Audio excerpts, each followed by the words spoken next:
Salam alaikum, صحة فطوركم, j'espère que vous allez bien. مرحبا بكم معنا في la deuxième visioconférence de la deuxième saison de notre événement Resicon, dans laquelle on va parler de la prise en charge de la femme enceinte en stomatologie. Bien sûr, avec notre cher docteur Hind Bouachba, غنية عن التعريف, je pense كامل تعرفوها دركا, c'est bon. مرحبا بك docteur et merci d'avoir accepté notre invitation encore une fois, شرفتينا. Merci à vous pour l'invitation. Merci, Haftorkom. Salam alaikum. Donc, جيتكم هذه المرة في deuxième session تاع les visioconférences. On continue toujours avec les patients à risque. Donc la femme enceinte, mais chez une patiente à risque, mais un cas particulier. Donc, lors de la prise en charge, il faut faire attention. نبداو؟ نبداو على بركة الله. À la barakatillah. Donc, commençons, la femme enceinte est prise en charge bucco-dentaire. Donc, pour introduction, la prise en charge bucco-dentaire durant la grossesse peut avoir des incidences chez la femme enceinte et l'enfant qu'elle porte. Donc, on peut influencer sur la femme enceinte elle-même ou bien sur le fœtus. Ainsi, il est convient de prendre un certain nombre de précautions, aussi bien lors de la prescription, la réalisation de radiographie, l'anesthésie ou encore lors des différents gestes opératoires. Donc, cette prise en charge sera nuancée selon les différents trimestres de la grossesse pour pouvoir intervenir en toute sécurité. Donc, là, il faut faire attention. La femme enceinte, aucun acte n'est contre-indiqué chez la femme enceinte, mais on a certaines particularités où il lors de la prise en charge. Lorsqu'on parle de la femme enceinte, on parle par trimestre. Donc, la femme enceinte dit comme dans le premier trimestre, ou bien dans le deuxième trimestre, ou là, carrément dans le troisième trimestre. Donc, le premier trimestre, c'est l'organogénèse, c'est la formation, le début de formation de fœtus. Par contre, dans le deuxième et troisième trimestre, c'est la maturation et la croissance des organes. Les informations, il faut les connaître. Pourquoi? Ben, trimestre, je peux intervenir. هاد الحوايج après inchallah رايحين نعرفوهم. Donc نبداو. Pour la femme enceinte, la femme enceinte, elle présente des modifications. Les modifications sont physiologiques, notamment sur le plan général et même sur le plan buccal, local. D'accord. Donc sur le plan général, c'est surtout les modifications hormonales. وين رايحين يكونوا كاينين augmentation des hormones telles que les oestrogènes. Même on aura des modifications immunologiques et hématologiques, telles que l'anémie, c'est tout à fait parce qu'il y a et même une diminution de nombre des polynucléaires neutrophiles. À la hadine, il y aura beaucoup plus susceptible aux infections. D'accord. Et même, et même des modifications qui m'ont comme sur le plan buccal. Sur le plan buccal, on aura une diminution du pH salivaire. Donc, il est tendance d'être acide. Et aussi une augmentation du débit salivaire. Donc, il y a une hypersécrétion salivaire au cours des 3 premiers mois. Donc, dans le premier trimestre, il y a une hypersécrétion salivaire. Ok, هادو هما généralement les modifications physiologiques اللي يصراو عند la femme enceinte. حنا اللي يهمونا beaucoup plus c'est les modifications hormonales qui vont entraîner une altération au niveau de la gencive et même les modifications de l'environnement buccal où le pH salivaire il a un pH acide. Il va entraîner des caries, donc on va voir les complications chez la femme enceinte buccale. La principale complication bucco-dentaire chez la femme enceinte, c'est la gingivite gravidique. La gingivite gravidique, elle est surtout parce qu'il y a une augmentation des hormones, des progestérone et de l'oestrogène. L'oestrogène, il va aggraver. Donc, par exemple, un patient normal, une quantité de biofilm, une gingivite. Par contre, chez la femme enceinte, la même quantité, elle va aggraver la gingivite. Une gingivite gravidique ou une hyperplasie gingivale associée à la gingivite. D'accord? Donc, la gingivite de la femme enceinte, elle est caractéristique. Elle a dit, de la femme enceinte, il faut renforcer les règles de l'hygiène. لازمها une hygiène spéciale, d'accord? لازم la motivation à l'hygiène, la prescription des bains de bouche afin d'améliorer la réduction de la charge bactérienne. Donc, il est très, très nécessaire. On a aussi les épulis gravidiques. L'épulis gravidique, il est dû à 3 paramètres. La mauvaise hygiène, la présence d'un facteur irritant et aussi la présence de l'augmentation ou la perturbation hormonale. Elle va entraîner l'apparition des épulis gravidiques. Pour la prise en charge des épulis, soit si l'épulis, il ne dérange pas la patiente, qui m'a fait de la situation clinique, oui, au niveau papillaire, interdentaire, il ne va pas gêner vraiment la patiente. Il ne va pas altérer la fonction masticatoire. Par contre, dans certaines situations, il est très volumineux, où il va interposer sur le plan occlusal, il va gêner la mastication. Donc, il faut intervenir au cours de la grossesse. Pourquoi? Parce que la fonction masticatoire, elle est altérée. OK. Par contre, la fonction, elle n'est pas altérée, même il est volumineux, il ne faut pas intervenir parce que dès la naissance, le fœtus ou dès l'accouchement, il va disparaître. D'accord? C'est clair pour le moment? Donc, on passe aussi, on a la tendance à avoir des caries, des hypersthésies, des érosions dentaires, c'est tout à fait normal. Donc, la carie dentaire, c'est surtout par rapport à l'alimentation qui est riche en sucre. Le pH acide, il favorise la déminéralisation osseuse. Et pour les érosions dentaires, c'est par rapport parce que le premier trimestre, on a des nausées et des vomissements. Avec l'acidité, donc on aura des érosions dentaires. OK? Donc, pour la carie et l'érosion dentaire, on peut renforcer la denture, surtout pour les patients où les femmes ont un potentiel carieux très élevé. On privilégie une fluoroprophylaxie. Pourquoi le fluor? Le fluor parce qu'il a un poids moléculaire très élevé. Donc, la structure chimique, l'hydroxydapatie, elle termine par le OH. Le H, l'hydrogène, il présente un poids moléculaire faible. Donc, une fois le pH est acide, on aura la production du H. Donc, on aura la déminéralisation.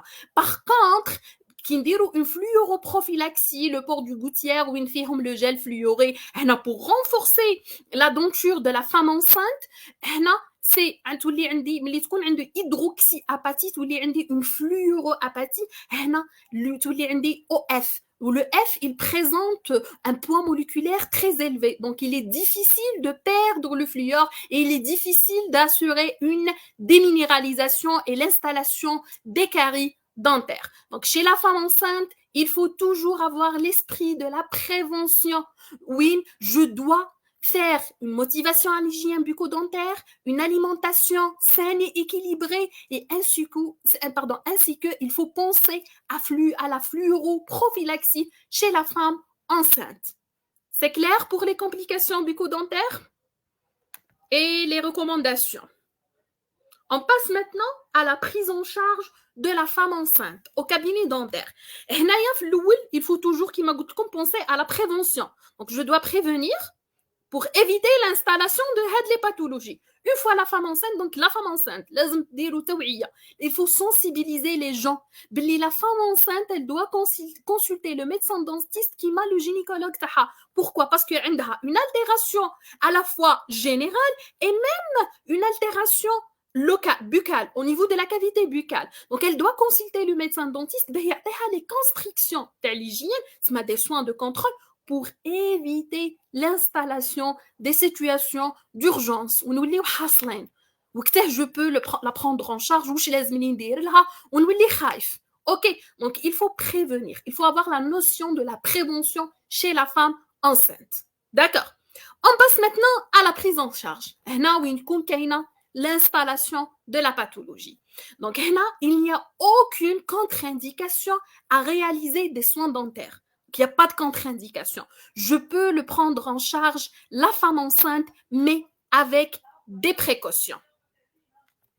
Donc, les précautions, c'est surtout concernant le stress, l'usage des radiations ionisantes, les anesthésies, la prescription médicamenteuse est le moment le plus approprié pour réaliser les soins. Donc, on va commencer par l'usage des radiations ionisantes. Smahna, est-ce que je peux faire la radio chez la femme enceinte ou là, non, je ne peux pas la faire. Donc, c'est que la radio intra ou la extra-orale, elle est loin du bassin. Mais toujours, il faut faire attention. Je dois protéger la femme enceinte par un tablier plombé et il faut réduire le nombre des radiations et je fais la radio seulement où il y a une nécessité absolue. D'accord? Où il y a l'indication absolue de donner la radio. Sinon, je ne fais pas de radio.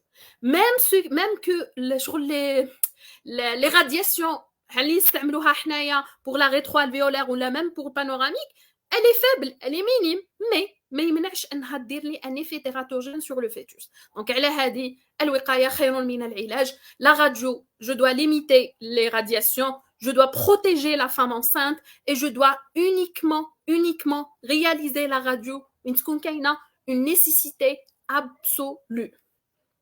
C'est clair?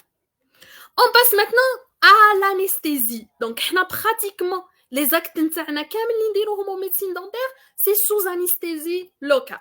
Donc, le choix de la molécule, il dépend de deux choses. Donc, la liaison aux protéines plasmatiques, elle doit être élevée, parce que quitte qu'on a une liaison aux protéines plasmatiques élevée, donc le principe actif dans la circulation sanguine, parce qu'il est lié aux protéines.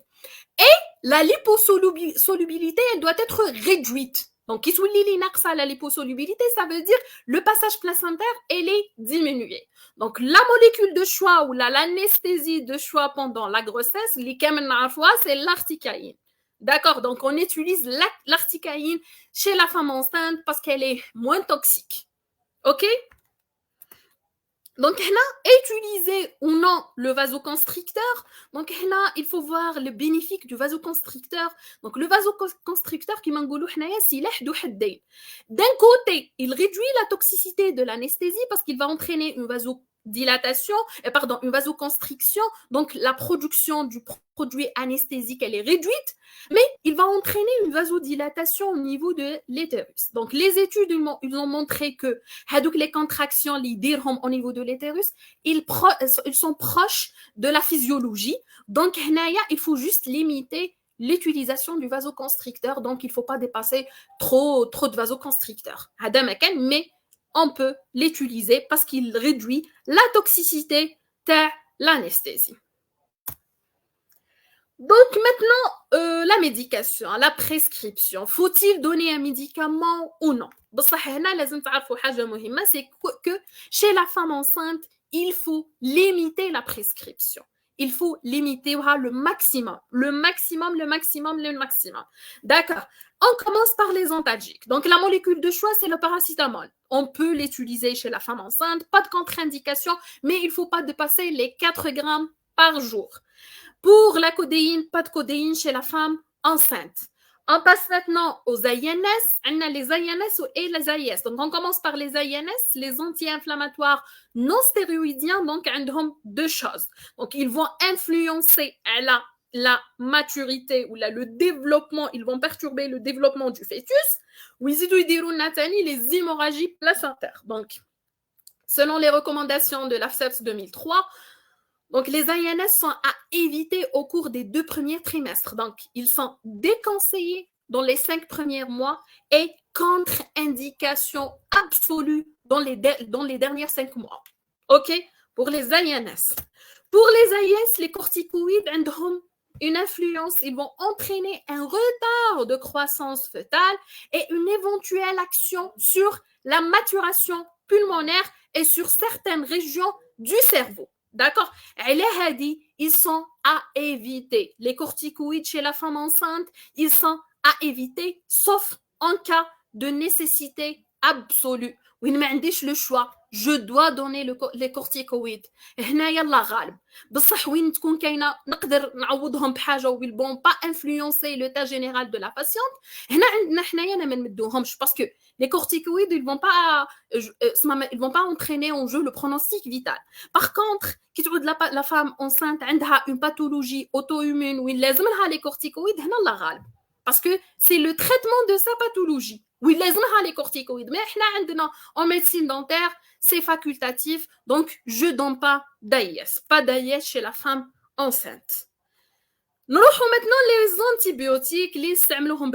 Donc, la molécule de choix en cas d'absence de contre-indication, une allergie au bêta-lactamine, c'est les pénicillines A type amoxicilline. C'est la molécule de choix. D'accord? En cas d'allergie, la pénicilline, donc on privilégie les macrolides, où on utilise surtout l'aspira et les rétromycines. Donc, pour l'aspiramycine, c'est le biorogile, mais le biorogile, il est associé avec le metronidazole, il faut faire attention, donc on peut utiliser l'aspira et les rétromycines. Nous avons l'augmentant. L'augmentant, mais d'emblée, je donne l'augmentant. Par exemple, on a une femme enceinte avec une cellulite séreuse ou la supérée. D'accord? J'ai aiguë. هنا لازم لها une prescription médicamenteuse. Au premier lieu, نمد لها l'amoxicilline. Il va faire l'affaire. ماشي نروح directement l'augmentant. Mais si نمد لها l'amoxicilline وتعاود تجيني après une réévaluation de 3 jours où تكون عندها une résistance à l'amoxicilline, هنا je dois donner l'augmentant. Pourquoi? Parce que si je donne pas l'augmentant, هنا قادرة تروح لها vers la diffusion ويولي هنا le pronostic vital en jeu. Donc, l'augmentant, c'est pas dans la première intention, c'est surtout lorsque je donne l'augmentant. Donc, il est prescrit que si cela est véritablement nécessaire. Les métronidazole sont à proscrire surtout durant le premier trimestre. شوفوا في deuxième la troisième trimestre en cas de nécessité absolue نقدر نمدو. أنا قلت لكم en cas de nécessité absolue. كيما أمر حتمي. Par contre, le premier trimestre c'est à proscrire parce qu'il présente un effet tératogène sur le fœtus. Les médicaments, l'antibiotique qui présentent une contre-indication absolue, c'est les antibiotiques à base de cycline, les tétracycline, les contre-indiqués parce qu'ils présentent un risque de coloration de la dentition du fœtus et inhibition de croissance osseuse. Donc, il va entraîner des colorations et inhibition de la croissance osseuse. Donc, pas de cycline, pas de tétracycline. Les tétracyclines, c'est surtout pour les pathologies parodontales. C'est pour les gingivites agressifs. Donc, on ne donne pas de cycline chez la femme enceinte. J'espère que je vais vous ça va? Pas de questions, mais Non,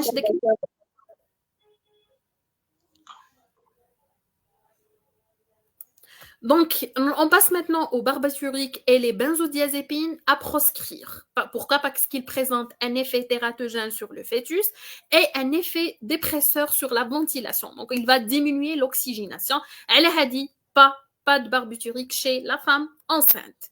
Pour le fluor, ils peuvent être utilisés dans le cas où il y a les érosions ou le vomissement qui m'a fait un petit là, c'est à titre préventif, surtout le fluor. La réalisation du gouttière de fluoration par rapport topique, c'est surtout pour les patients ou les femmes enceintes qui ont un potentiel carieux très élevé. Pourquoi? Parce qu'elles ont déjà le potentiel. La flore buccale, elle provoque des caries. وعنده déjà perturbation hormonale ou une perturbation du pH salivaire donc حتزيد الحالة donc حيزيد عنده le problème carieux. Elle a dit il faut penser à la prophylaxie chez la femme enceinte.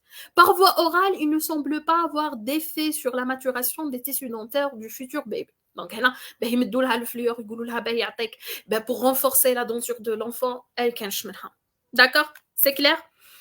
Quand intervenir? J'interviens. Comme la femme enceinte dans le premier trimestre, dans le deuxième trimestre et même dans le troisième trimestre. Dans le premier trimestre, j'interviens. Le feu vert, c'est dans le deuxième trimestre. Dans le deuxième trimestre, je peux intervenir à l'aise. C'est le feu vert. Le plus normalement possible. Par contre, dans le premier et dans le troisième trimestre, je ne peux pas faire. Je ne peux pas intervenir. Pourquoi? Parce que dans le premier trimestre, j'ai le risque d'avoir un avortement accru et les effets tératogènes tératogènes sont maximaux. Donc, il y a uniquement les urgences. Les urgences, par exemple, un patient j'ai une cellulite diffuse, où il est à l'hôpital, et je dois faire l'extraction de la dent parce que la dent a la notion de récidive où j'ai le pronostic vital qui est en jeu. Jenny, la patiente, une pulpite, les douleurs insupportables et j'ai pas le choix. Je dois ouvrir la dent. J'ai pas le choix. نقدر ما نكملش le traitement, ندير غير une pulpotomie, une biopulpotomie, le canal principal ou là on va تخلي après le deuxième trimestre نكمل le traitement à l'aise. D'accord, les urgences, les urgences. La même chose pour le troisième trimestre, uniquement les urgences. Dans le deuxième trimestre, c'est le feu vert. Je peux la prendre en charge le plus normalement possible. C'est là où parce que l'organogenèse, elle est terminée. Donc, l'avortement, donc je peux le prendre en charge. Par contre, dans le troisième trimestre, le risque d'accouchement s'accroît en raison de l'approche du terme. Donc, seuls les traitements d'urgence permettent un soulagement seront envisagés. Ou qui un traitement pour le troisième trimestre, même il y a un traitement d'urgence, la séance courte et même la position doit être dans une position semi-assise ou en décubitus latéral gauche. En général, la femme enceinte, donc la grossesse et soins dentaires ne sont pas incompatibles, à condition de respecter certains principes et de prendre certaines précautions afin de traiter et prescrire en toute sécurité et se mettre à l'abri de toute complication aussi bien pour la mère que pour son futur enfant.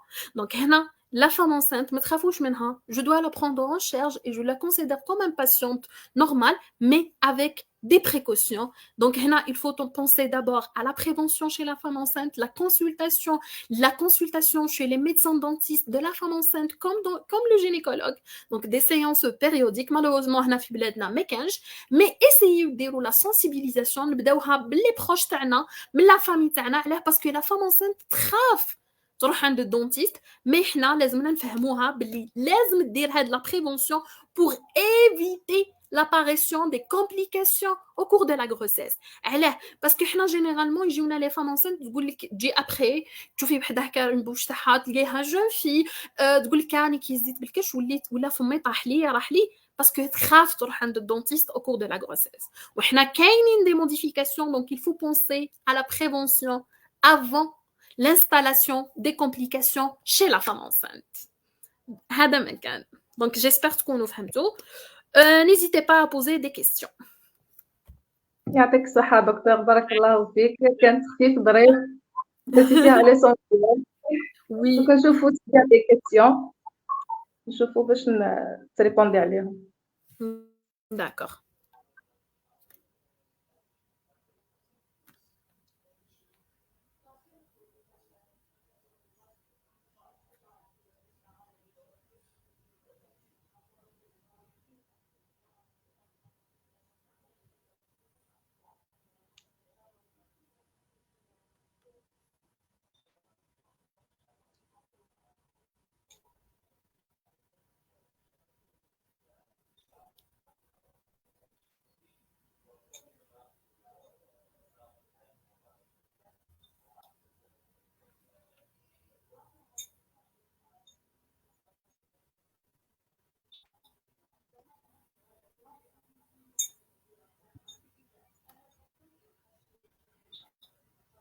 Apparemment ما كانش des questions tout était clair. D'accord, c'est bien. Apparemment ما كانش des questions tout était clair. D'accord.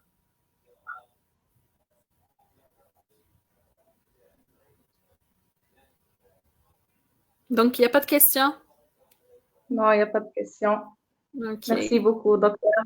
جات كيسيون INS ou bien AIS اللي نقدروا نمدوهم دونك INS ou bien les AIS اللي نقدروا نمدوهم donc les corticoïdes pas de corticoïdes chez la femme enceinte sauf en cas de nécessité absolue pour les INS ils sont déconseillés dans les premiers trimestres et dans les 5 premiers mois sont déconseillés même contre-indiqués sont déconseillés, donc je peux les donner, mais ils sont déconseillés, d'accord? Par contre, à partir du 5e mois, on a contre-indication absolue, donc pas d'INS. Donc, en résumé, pas d'INS et pas d'IS chez la femme enceinte. Il y a une autre question. Madame docteur, y a-t-il nécessaire de demander un avis spécialisé de son médecin traitant quand la grossesse est dite à risque avant d'intervenir à notre niveau, surtout pour une urgence? Oui, il faut demander. L'avis du médecin traitant, gynécologue, tu dois demander l'avis, mais il y a plus de précision, plus de détails. Donc, il faut demander l'avis du spécialiste. Oui, il faut.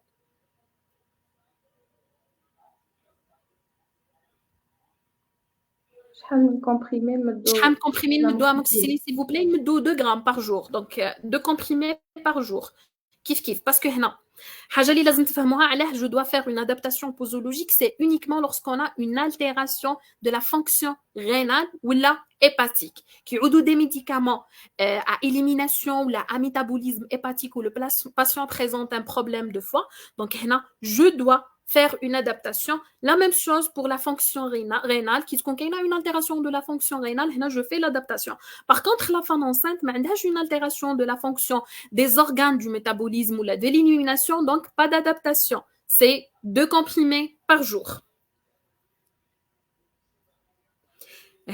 Pourquoi est interdit de donner la comme les cyclines parce qu'ils vont entraîner une coloration des dents de l'enfant et une perturbation du croissance osseuse.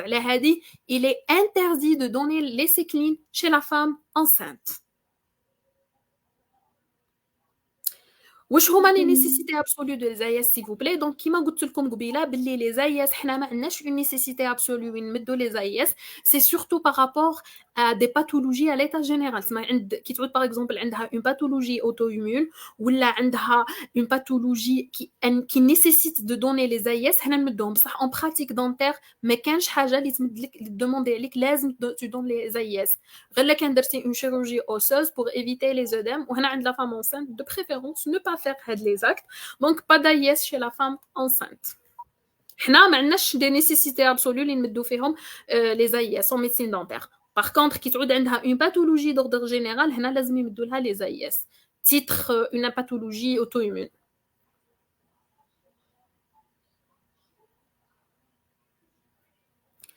Donc, bref et efficace, tout est clair. J'aimerais bien éclaircir mieux la partie de tétracycline.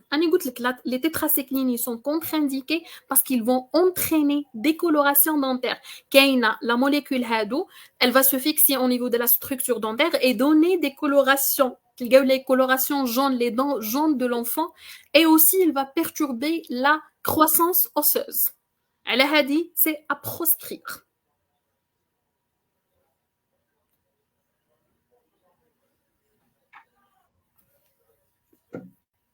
دونك هذه هي هادو هما لي كيسيون تاعنا.